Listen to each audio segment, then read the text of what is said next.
Ekisooka omusango gutambudde bulungi singa tujjukira guno musango gwa kubiri gwe baasibako Sipapa oba Charles Olimu era guno omusango gwajja oluvannyuma ffe mu musango omulala okugamba batuwe national ID ye n'ebintu ebirala bye bali bamugyeko. Oluvannyuma lwo olunaku kooti nayise ekiragiro that babimuwe wayitawo olunaku mbala oluvannyuma ne bamuteekako omusango omulala. Guno omusango ogutwese mu kooti gwetolola ku bintu bya mirundi ebiri oba esatu. Ekisooka nti yabba ebintu mu 2019, ekyokubiri nti mulimu ebintu ebyenjawulo bye babba naye wotunula examination yaffe yonna nga webadde bonna omujulizi gwe baleese abali tali clear na sente meka ze babba oba ebintu byonna byonna bye babba. Ekyokusatu ate nga kikulu nnyo element ya fingerprints. Okuva 2019 fingerprints bazikola 2022 ate nga mu Uganda tulina database ya fingerprints. Kati mulimu vulugu mungi neffe nga balooya ba Sipapa tuli ready ogenda maaso n'omusango nga leero bwe tukikoze era tuli bamativu ti client waffe talina kye yakola. Of course mubaddemu ebyokulimba bingi ensonga lwaki ndeese obujulizi bwe bampadde ate ne mubuuza ku bibuuzo byebimu. Initially tuba tubuuza ebibuuzo rotatinga ku document emu statement y'omuntu naye ku document zonna ze bampadde eziwerako nga 10 leero zendeese nga ziraga bintu byanjawulo ebigambo byanjawulo.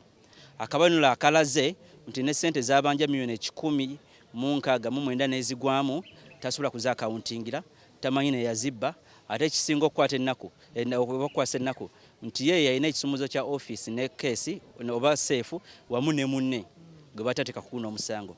Kati bingi naye tumanyi amateeka genda maaso kira nti bajja muyimbula.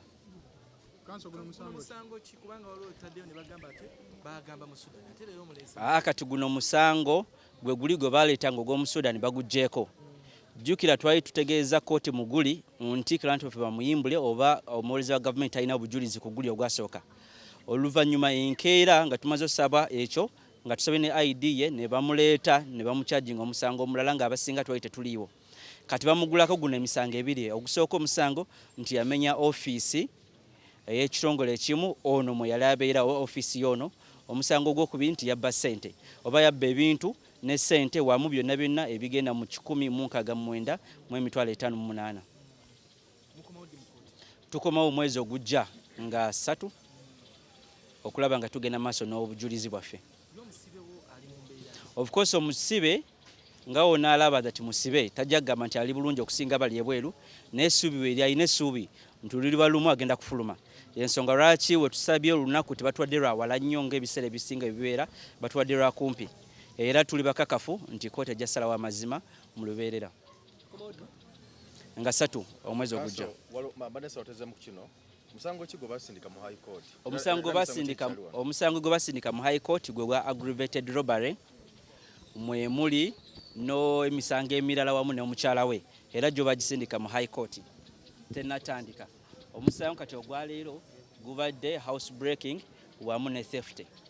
Tubadde mu kooti n'omubuuza n'agamba nkuluta mumanyi tamulabanga. Ya kituufu ekyo naye omanyi ebiseera ebisinga mu bujulizi bwaffe kooti esalawo naye nga byebuuzo bye tulina okubuuza n'abalala bagenda okujja. Tewali bujulizi bwe balina obumulaga nti yalina kye yakola. Yensonga lwaki n'olunaku lwaleero omuwolereza azze mu kooti abadde tali stable kukyayogera ne kukyagamba mu kooti. Ekisooka family ya Sipapa nja kusooka njogere that family tayina ntono. Sipapa alina family ennene ng'oggyeko family ya taata ne maama we oba eya mukyala we n'abalala weewaawo alina family eyaffe abali wabweru.